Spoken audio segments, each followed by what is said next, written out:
Hi, it's me, Russell, and I'm back again for another Miss Malaika Pyramid video.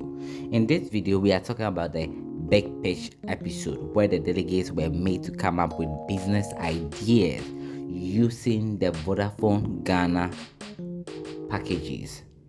So they were paired in two. So in this video, I'm rating them based by their groups.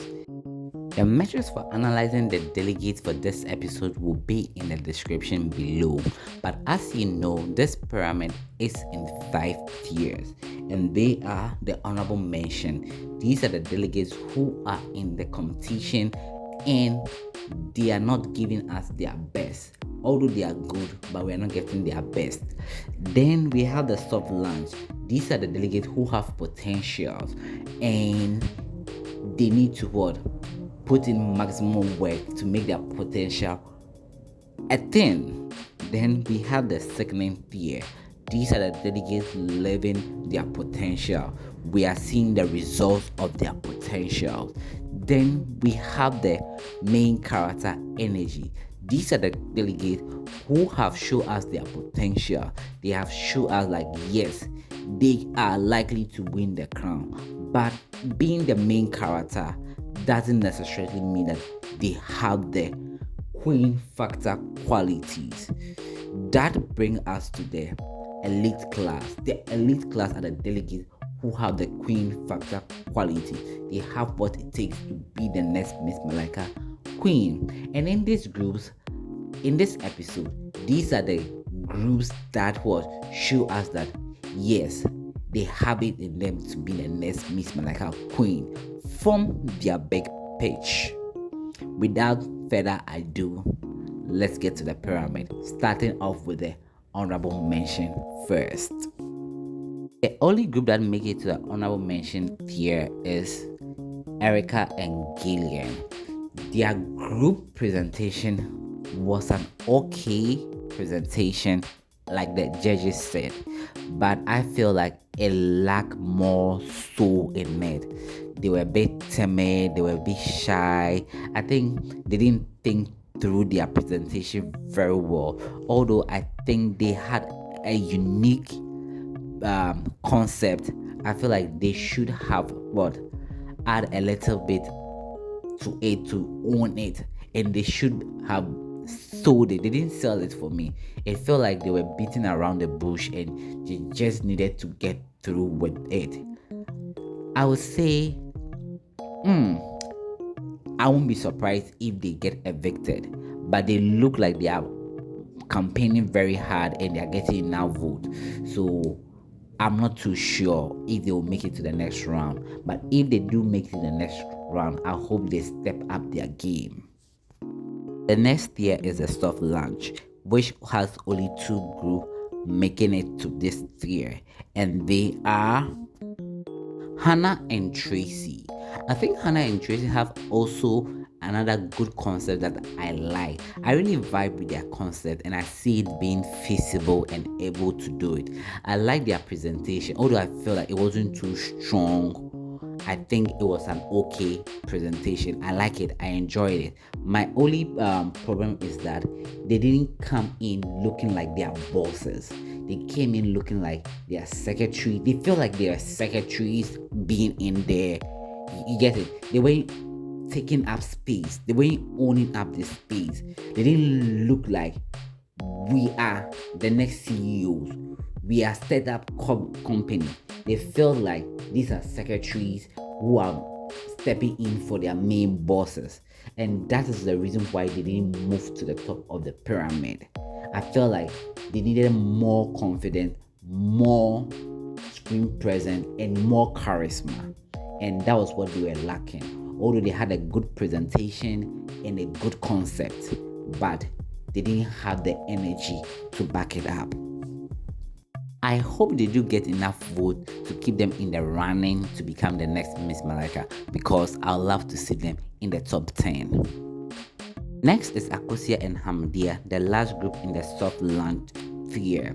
Akosia and Hamdia did well. I like their presentation. They did presentation on farming and bridging the gap between farmers and consumers. I like it. I feel like it was also a unique presentation, although other groups also made similar presentation. I feel like what really got them is their confidence. They were owning the screen. They were hitting everything, but there was something missing which I couldn't really pinpoint my finger on. I feel like that would be the queen factor. They weren't giving me the queen factor. They weren't giving me bossy vibes. But I think they came off as average.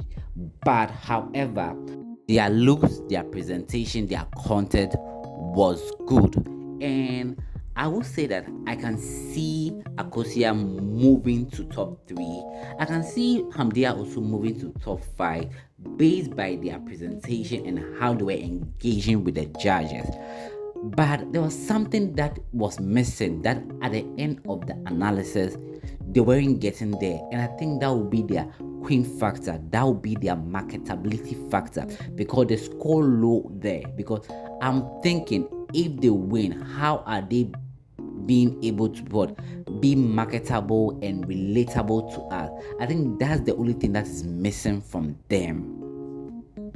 However, I'm wishing them the best, and I hope they also make it to top 10.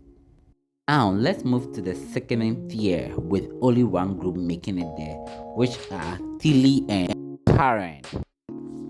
For Tilly and Karen, I like their concept. I think they had one of the unique concept in there.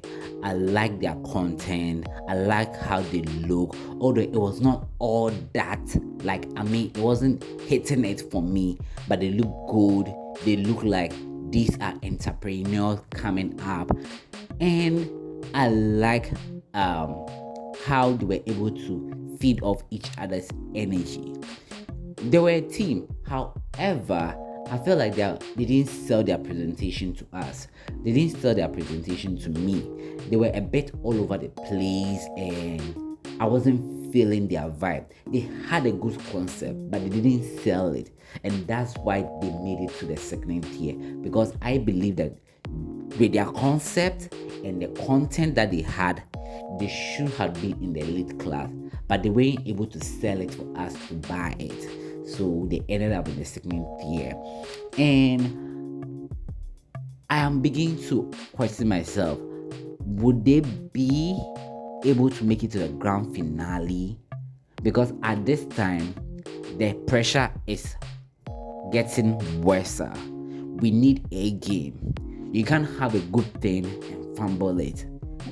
You either go in, go hard, or go home.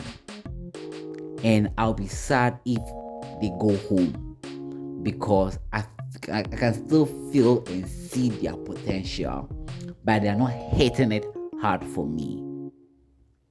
And I'm hoping the next episode I get something exciting from them. Now let's move to the next tier, which is the main character energy. The delegates, the group that was giving us energy, not energy per se, by the way, the main character in the presentation. Nana Butchie and Pfizer made it to the main character energy. I like their presentation. I like their content. I like their idea and concept. I like their looks. Although I was perceiving one was wearing flat, not heels, which is a minus, because beauty pageant, you're supposed to be in heels, you're supposed to look elegant, you're supposed to look graceful. That dimmed their marks a bit. That's the only flaw in there. But I feel like they were able to defend their project very well. They were good. When I say I like their content, I like how it wasn't just one thing, but they were trying to hit on everything. Anyway, I feel like these two have potential to be in the top 5, and I can see one of them emerging as the winner. But it all has to do with vote. If their vote are not coming through, and if they don't win a tax, which is something I feel like the delegates have like the next few weeks to win a tax, because when you get to the elite class, you get why I said they need to win tax. It's a mandatory. Our Miss Malaika Queen is a tax winner, like I always say. So I hope they win this tax. Although I don't think they might win this tax, I hope they do win this tax, and I hope they do get enough votes to keep them in the running to becoming the next Miss Malaika Queen. Now let's move to the elite class, with only 2 groups making it to the elite class this episode. Starting off with Zoe and Esther. First of all, I'll start off like, I think this is the first time Zoe is being on my elite class, and I like that for her because I feel like she's putting in a lot of work, she's doing well. My only main issue is that she doesn't smile a lot, but this episode, I think I can see the group in her, and she spoke very well. Anyway, this group did very well. I like their concept. I feel like they were able to feed off each other energy. They were all staying on course, and I think they touched on everything that the judges needed. Although personally I feel that they may not win this tax, what really pushed them to this place was when the judges asked them to explain their business, and they explained it, and I really got it. I was like, this is quite different. It's not for the mass market, it's more like a niche kind of thing that they are going in for. And I'm like, okay, that sounds cool, but obviously it's something we heard before, but they were playing it safe, and they were able to play it safe very well, although I didn't like that for them. But what really put them on the elite class is that I felt like they look good, they were well put together, they look like young entrepreneurs, startup, and with that energy alone, I think they were able to supersede other people who have good content, good concept.